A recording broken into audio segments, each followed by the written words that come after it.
Charles from Wilmington wrote me to express his concern over recent Supreme Court cases, rulings that have dismantled limits on money on contributions in politics.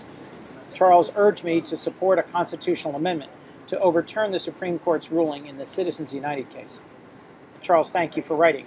I agree with you, and I'm a co-sponsor of a Senate resolution, Senate Joint Resolution 19, which would propose a constitutional amendment to reverse Citizens United and McCutcheon versus FEC, two recent cases in which the Supreme Court removed restrictions on individual contributions and the use of money in politics.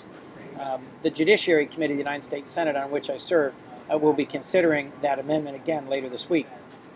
I wish that an amendment wasn't needed, but in my view, the Supreme Court's reckless decisions in this area have made it necessary. There was a case back in 1976, Buckley versus Vallejo, where the Supreme Court struck a tough balance between the First Amendment free speech rights of Americans, their rights to contribute to candidates and to spend money on behalf of candidates, with legitimate concerns about potential corruption in politics from big money having too much of an influence in campaigns. And for decades, Buckley versus Vallejo was the law of the land, and I think struck the right balance. In these two recent decisions, in the Citizens United decision and the McCutcheon decision, I think the Supreme Court has overreached and has opened the floodgates, as we've seen in the last two election cycles, as unreported and undisclosed secret PAC money has doubled and tripled in amount, and I think threatens to drown out the role of average citizens in our electoral process.